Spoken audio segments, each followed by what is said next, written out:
इंशाअल्लाह ये थे किबला मोहतरम अल्लामा मौलाना पीर कारी खालिद ज़ाद अशरफी साहब, जो मखसूस अंदाज में आला हज़रत मुजद्दिद दीन व मिल्लत इश्क़ मुस्तफ़ा बरेली के ताजदार का कलाम सुना रहे थे, हमारे क़ुलूब व ज़हान मुनव्वर कर रहे थे। हज़रत जी वक़ार, अब ज़रा गौर करना, मैंने अर्ज़ किया था उर्स पाक भी है और मिराजुन नबी का भी जिक्र है आज। तो हज़रत जी वक़ार, जब अल्लाह तबारिक व तआला ने तेरे और मेरे नबी की बारगाह में जबरील अमीन को भेजा ना, अल मुख्तसर, बड़े इख्तिसार के साथ अर्ज कर रहा हूँ कि जबरील जाओ मेरे महबूब की बारगाह में। पहुंचे मेरे आका उम्मे हानी चचाजाद बहन की हाँ जलवा फिगिन है। तो हज़रत जी वक़ार लेटे हुए हैं, जबरील हाजिर होते हैं, अर्ज करते हैं या रसूल या बारी ताला, तेरा महबूब तो इस तरह आराम फरमा रहा है, आराम फरमा रहा है। तो हज़रत जी वक़ार, हुक्म रब्बी होता है कबिल कदम ही, ए जबरील आगे बढ़ो और मेरे महबूब के कदमों को बोसा दो। कबिल कदम ही, मेरे महबूब के कदमों को बोसा दो। तुम्हारे कफूर होंठ इस वजह से बनाए थे कि तू मेरे महबूब के कदमों को बोसा देगा। तो किसी ने फिर जबरील को यह भी सवाल किया था, ए जबरील बता, तूने शर्क से गरब, शमाल से जनूब तक, अरे सारे नबियों के पास आता रहा, तूने सब कुछ देखा है, बता तुझे सबसे ज्यादा मजा कहां से मिला है। तो कहने लगा, और बबांगे दोल कहने लगा, क्या कहने लगा? कहने लगा न जन्नत की कलियों में देखा मजा जो मोहम्मद की तलियों में देखा। न जन्नत की तलियों में देखा मजा जो मोहम्मद की तलियों में देखा। हज़रत जी वक़ार गौर कीजिएगा, मूसा अलैहिस्सलाम ने भी अर्ज किया था, मौला तेरा दीदार करना चाहता हूँ। हुक्म रब्बी ये नहीं हुआ था कि मैं दीदार नहीं कराता, ना ना, कहीं कोई सवाल ना पैदा हो जाए कि अल्लाह का नबी सवाल करे, क्या नात का रब माने ना, ये हो सकता नहीं। अल्लाह ने फरमाया दीदार तो करा दूंगा, लेकिन इतनी ताकत नहीं कि तुम दीदार कर सको, तुम दीदार कर सको। फिर आप जानते भी हैं, जब इसरार किया, हुक्म रब्बी होता है, जबरील हुक्म रब्बी होता है, ए कलीम बता किसी यतीम का हक खाना जायज है?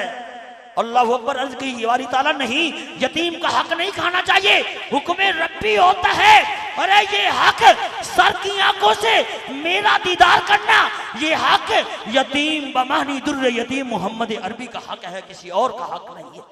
तो हज़रत जी वक़ार, इस वजह से अल्लाह तबारिक व तआला ने तेरे और मेरे, और फिर खलीलुल्लाह अलैहिस्सलाम ने भी अर्ज किया था, खलीलुल्लाह अलैहिस्सलाम ने भी अर्ज किया था, रब्बी अरिनी कैफा तुहयिल मौता, कि या अल्लाह मैं देखना चाहता हूं तो मुर्दों को किस तरह जिंदा करता है।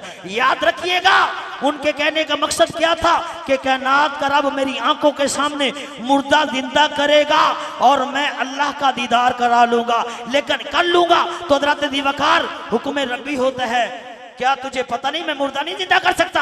तो कहने लगे, नहीं मौला मैं जानता हूँ। कालू बला वलाकिन यतमइन्ना कल्बी, इत्मीनान कल्बी की खातिर मैं सवाल करना चाहता हूँ। तो हज़रत जी वक़ार वो काम अल्लाह तबारिक व तआला ने अपने खलील के हाथों से करवा दिया, लेकिन दीदार नहीं कराया।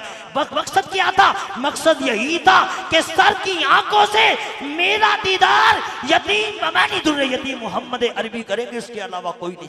तो हज़रत जी वक़ार, मैं मुल्तमिस हूँ, खतीब मिल्लत अदीब मिल्लत इस मस्जिद में वो भी बड़ी देर माशाअल्लाह खिदमत करके गए, मेरी जमात के अजीम खतीब हजरत अल्लामा मौलाना मोहम्मद इस्माइल कादरी साहब से मैं मुल्तमिस हूँ कि अपने मखसूस वक़्त के अंदर अपने नूरानी वजदानी और रूहानी बयान से हमारे क़ुलूब व ज़हान मुनव्वर करेंगे। मोहब्बत के साथ इस्तक़बाल कीजिए। आपके सबका वो इमाम हैं, तो पता चलना चाहिए कि इमामों का कितना अदब होना चाहिए। हज़रत जी वक़ार, नारे तकबीर। ऐना ढिला नहीं होना, मैं चाहना मैं हाथों चुक के लाऊं, क्योंकि जब क़यामत का दिन होगा ना, तो हज़रत मोहतरम ज़बानें बंद हो जाएंगी। अल यौम नख्तिमु अला अफ़वाहिहिम व तुकल्लिमुना ऐदीहिम व तशहदु अर्जुलुहुम। अरे उस वक़्त हाथों से पूछा जाएगा इस बंदे ने तेरे साथ क्या काम किया है। तो हज़रत जी वक़ार, जब मिराज मुस्तफ़ा या जनाब सूफी बासफ़ा जनाब मुजाहिद अहले सुन्नत बाबा जी अब्दुल गनी साहब के उर्स पाक में अगर हमने हाथ उठा के नारा लगाया होगा, तो हाथ कहेंगे तेरे जिक्र की महफिल में बैठे थे, हाथ उठ गए थे, इस वजह से अपने हाथों को उठाओ और अपनी मोहब्बत का सबूत दो। नारा तकबीर, नारा रिसालत, नारा रिसालत, ताजदारे खत्मे नबूवत, ताजदारे खत्मे नबूवत, ताजदारे खत्म नबूवत, नाराए तहकीक, नाराए हैदरी, नाराए गौसिया।